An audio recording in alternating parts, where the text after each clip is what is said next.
Hi, this is Matt Baker. Welcome to episode 3 in my series on the family tree of Christian denominations. So far in this series, we've looked at the origins of Christianity, as well as its 4 oldest branches: Roman Catholicism, Eastern Orthodoxy, Oriental Orthodoxy, and the Church of the East.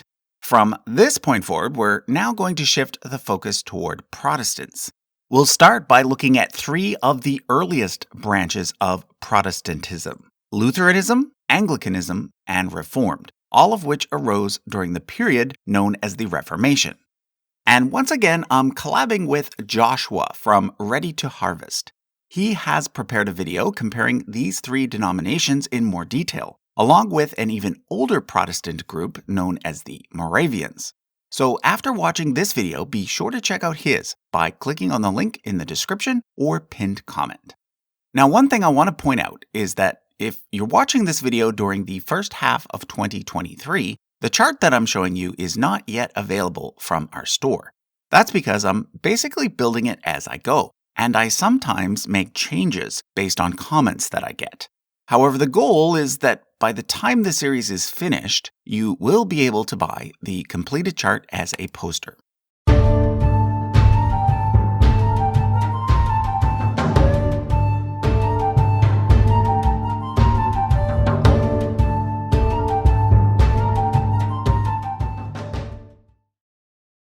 So let me begin by showing you a few changes that I made based on comments I received on episode 2. Last time, I incorrectly stated that the Maronite Catholics, Coptic Catholics, and Syriac Catholics all broke away from the Eastern Orthodox Church. The Maronites were actually independent and became affiliated with Rome during the 1100s after the First Crusade. And the Coptic and Syriac Catholics, they broke away from the Oriental Orthodox Patriarchates, not the Eastern Orthodox Patriarchates. Also, I previously had the Georgian Orthodox Church stemming from the Russian Orthodox Church, which is kind of true because eventually they did fall under their jurisdiction for a while. However, they also have very deep roots, going all the way back to the year 1010. So I've changed their position to indicate that origin instead. Also note that I've added dates throughout the chart in order to make the timeline of each church's independence more clear. Finally, I added the Old Believers, who broke away from the Russian Orthodox Church in 1666 because they did not like certain reforms that were made at that time. Okay, let's now talk about the Protestant Reformation, which is usually said to have started in the year 1517. This was the year that the German priest Martin Luther published his 95 Theses, in which he challenged the Catholic Church on several issues. However, it can be argued that there were actually Protestants before this date, or at least proto-Protestants. A good example are the Waldensians, named after Peter Waldo, who lived in the 12th century. The Waldensians lived a life of poverty and believed that anyone could preach from the Bible, not just priests. There are actually still Waldensian churches today, mostly in Italy, although nowadays they can be seen as being part of the Reformed branch of Protestantism. Another group of proto-Protestants were the Hussites, named after Jan Hus, who lived about 100 years before Luther. He sparked the Bohemian Reformation in what is today the Czech Republic. Out of this movement grew the Moravian Church, which operated underground for many decades in Moravia before moving to Germany and then spreading to the US. It too still exists to this day and has since adopted certain features of Lutheran pietism.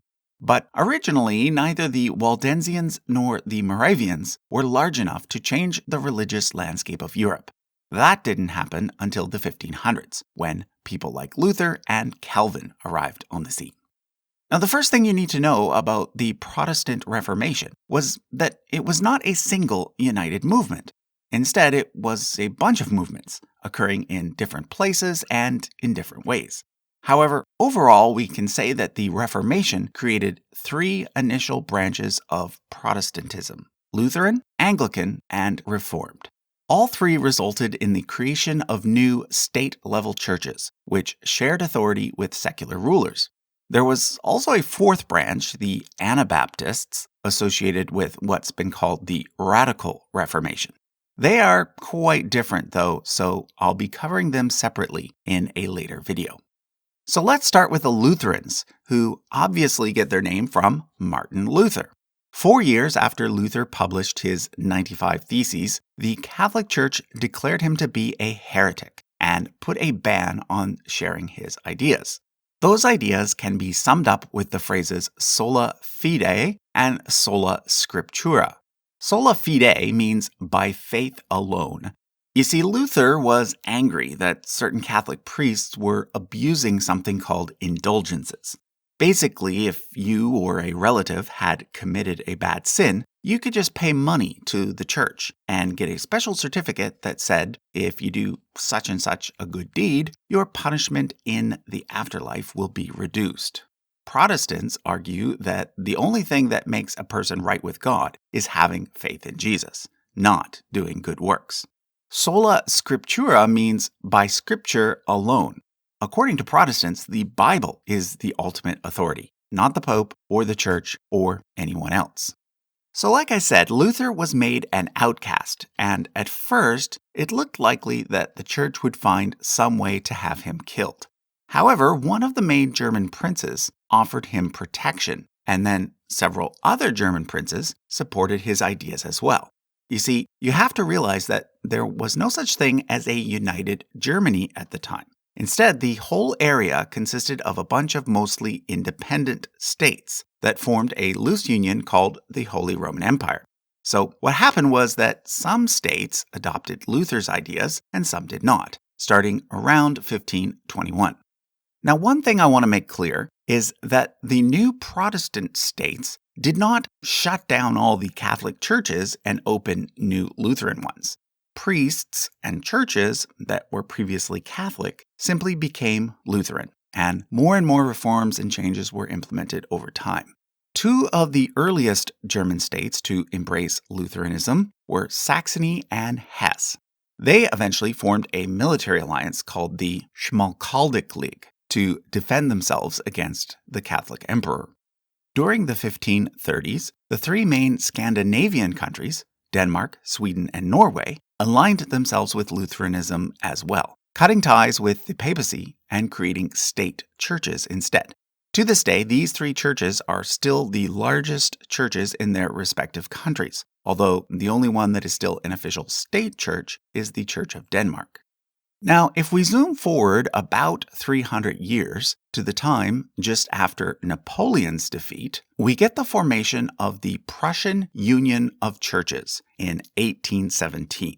At this point, Prussia, which was Lutheran, was now the dominant German state, and it ended up annexing a bunch of smaller German states, some of which had been Calvinist, which we'll be discussing in a bit.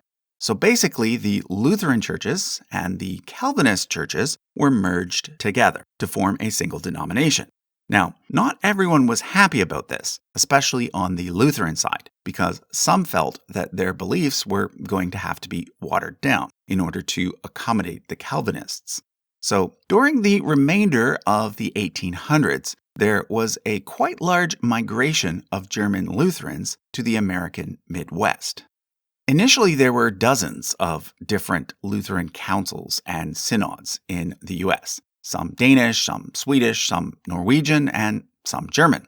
But over time, the various church groups merged so that by the 1960s, there were just three major Lutheran denominations: the American Lutheran Church, the Lutheran Church in America, and the Lutheran Church Missouri Synod. However, during the 1970s, a controversy arose within the Missouri Synod that involved their seminary, a seminary being a place that trains clergy. Basically, the church felt that the school was becoming too liberal, so the president of the church had the president of the school fired. This led to the creation of Seminix, meaning seminary in exile, as well as a new denomination called the AELC, standing for the Association of Evangelical Lutheran Churches. But then, during the 1980s, the AELC merged with the ALC and LCA to form the Evangelical Lutheran Church in America. So nowadays, there are two main Lutheran denominations in the U.S.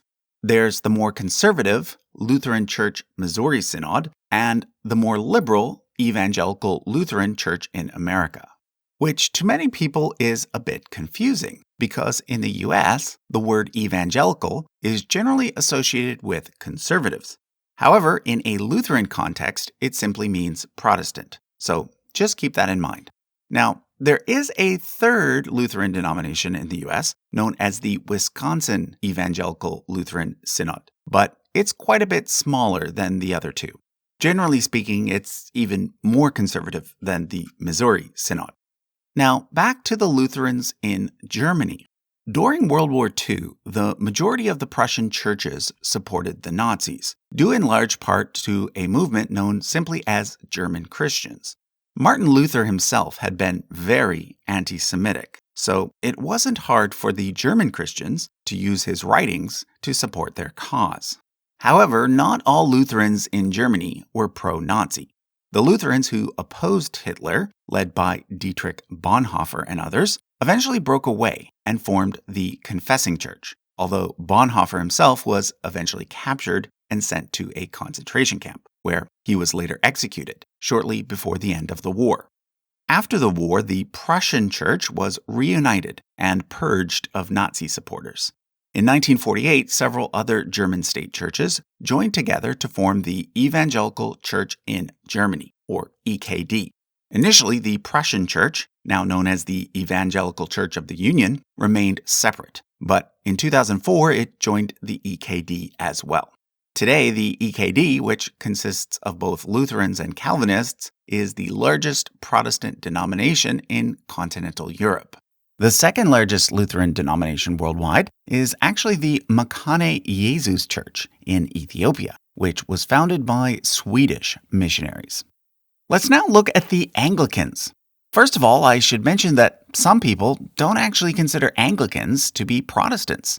They actually see them as being a sort of middle position instead, between Catholicism and Protestantism. This is because on the surface, their overall structure and traditions often look a lot like Catholicism. And when it comes to their beliefs, they don't really have a founding theologian, such as Luther or Calvin. But considering that the Anglicans split from Rome around the same time as the Lutheran and Reformed branches, I think it is fair to say that they are indeed a type of Protestantism. Now, the main church in this branch was and still is the Church of England. You're probably familiar with the story of King Henry VIII and his 6 wives, and how he argued with the Pope over whether or not he could get out of his first marriage, because it had not resulted in a son. Because the Pope would not help him, Henry decided to break ties with the Catholic Church and have himself declared the head of the church in his country instead. This occurred in 1534, and hence that's the date that's usually given for the birth of the Church of England.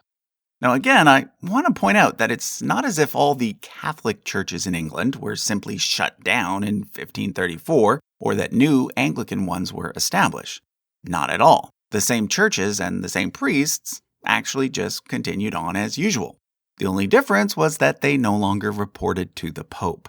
For a long time, the most senior Catholic bishop in England had been the Archbishop of Canterbury. Therefore, when the Church of England broke away from Rome, the Archbishop of Canterbury became the new spiritual leader of the church. Currently, that person is Justin Welby. But please note, the Archbishop of Canterbury is by no means the Pope of the Anglican Church. Like the Ecumenical Patriarch of Constantinople, he's more of a first among equals. The actual head of the Church of England is whoever the monarch of the United Kingdom is. So currently, that person is Charles III. Now, at the time that the Church of England broke away, the King of England was also the King of Ireland. So around the same time, the Church of Ireland came under the control of the English king as well. But unlike in England, most of the Irish remained loyal to the Pope. So what happened was that from 1536 to 1869, the Anglican Church of Ireland was the state church, even though Protestantism was the minority religion. Nowadays, most of Ireland is a republic, and there's no state church, and most of the Irish are still Catholics. Wales, by the 1500s, was simply a part of England, so they came under the Church of England. Although I should point out that in 1920, an independent church in Wales was formed. When it comes to Scotland, well, that's actually a whole other story, which we'll get to in a bit. Now, as the English started to develop colonies all over the world, they took Anglicanism with them. Initially, churches in colonies were simply part of the Church of England, but over time they gained independence. Of special note is the Episcopal Church in the USA. Basically, when the American colonies split away from Great Britain, the Anglican Church there split away as well, becoming known as the Episcopal Church. Episcopal meaning led by bishops. Over time, the Anglican churches in South Africa, Canada, Australia, etc. became independent as well, so that today, rather than just the Church of England, there are now 42 autonomous churches that together form the Anglican Communion. After the Church of England, the two largest are actually the Church of Nigeria and the Church of Uganda. And I should note that altogether, the Anglican Communion is currently the third largest division within Christianity, the largest being Catholicism and the second largest being Eastern Orthodoxy. However, that might be about to change because it looks as though the Anglican Communion is on the verge of splitting in two. The reason is that most of the leadership in the Western churches, in places like the UK, US, Canada, and Australia, support blessings for same-sex couples, whereas most of the leadership in the rest of the world do not. So, for example, the Church of Uganda and the Church of Nigeria are part of an organization called the Global South Fellowship of Anglican Churches. Just a few weeks ago, in February of 2023, they voted to no longer recognize the Archbishop of Canterbury as their spiritual leader. So it's yet to be seen whether the Global South Fellowship will leave the Anglican Communion altogether or whether some other resolution will occur. And I should point out that there are even some conservative Anglicans in the West who are also not happy with the current communion either. So, for example, some churches belonging to the Episcopal Church and the Anglican Church of Canada have split away to form the Anglican Church in North America, which is in communion with the Global South Fellowship, but not with Canterbury. Okay, let's now look at the Reformed branch, which is strongly associated with the French theologian John Calvin. In fact, the word Reformed is often used interchangeably with Calvinist. Now, most people associate Calvinism with its purest form, also called five-point Calvinism, and often summarized by using the acronym TULIP. However, I want to point out that there are actually several different versions of Calvinism, and that not all Calvinists hold strictly to the 5 points. Generally speaking, the main difference between Calvinism and other forms of Christian theology is that Calvinists believe in some sort of predestination, meaning that some people are destined for salvation and some people are not. But in this video, we're mostly concerned with denominations, not theology. So let's now look at the Reformed tree. Although the Reformed movement started in Switzerland, one of the main places where it really took hold was in the Netherlands. In 1571, the Dutch Reformed Church was established, and for over 400 years, it was the main Protestant church in the lowlands, also spreading to other countries wherever Dutch settlers traveled, such as South Africa. In 1892, there was a major schism in the Dutch Reformed Church, resulting in the creation of the Reformed churches in the Netherlands. However, in 2004, they merged back together with the main church, along with a few Dutch Lutherans, to form the Protestant Church in the Netherlands. In France, those who embraced Calvinism became known as Huguenots. However, in France, Protestants remained the minority and were often persecuted. They do still exist, though, and most of them now belong to a denomination called the United Protestant Church of France. Which brings us to the Church of Scotland, which ended up following a very different path than that of the Church of England. There, a theologian named John Knox led Scotland to embrace Calvinism, as well as a type of church government in which groups of presbyters or elders make decisions. Thus, this branch of Reformed Christianity became known as Presbyterianism. It spread to Ireland and then also to the American colonies, where eventually the Presbyterian Church of the USA was formed. Because of the nature of Presbyterian church governance, there were a lot of splits and mergers within American Presbyterianism. I won't show most of them. However, I do want to point out that because of the U.S. Civil War, the church was pretty much split in two in 1861, resulting in a new Southern-based denomination called the PCUS. That division stayed in place until 1983, when the two parts were merged back together to form the Presbyterian Church USA. However, a decade before the merger, a group of conservatives split away from the PCUS to form the Presbyterian Church in America. Another type of Christianity that is associated with Calvinism is Congregationalism. In the next episode, we'll be looking at the English Puritans and Separatists, who were among the first Europeans to settle in America. They had a theology similar to the Presbyterians, but had an even more democratic form of church governance. Basically, in Congregationalism, every local church is independent and can make its own decisions. Several of the early American colonies had Congregationalism as their official state religion, including Massachusetts, Connecticut, and New Hampshire. In fact, three famous Ivy League schools, Harvard, Yale, and Dartmouth, were all founded by Congregationalists. Over time, though, other denominations eclipsed Congregationalism in the U.S., so that nowadays it's actually one of the lesser-known branches of Protestantism. In 1957, the largest Congregationalist denomination merged with the ENR Church, which was a mixed Lutheran Reformed church, to form the United Church of Christ. Okay, so that's where we're going to end this episode. In about 3 weeks' time, I'll be releasing episode 4, in which we'll mostly be looking at the Anabaptists and Baptists, two groups with similar names but very different histories. For now, I encourage you to check out the video by Ready to Harvest, in which he dives deeper into some of the differences between Moravians, Lutherans, Anglicans, and Reformed. Thanks for watching.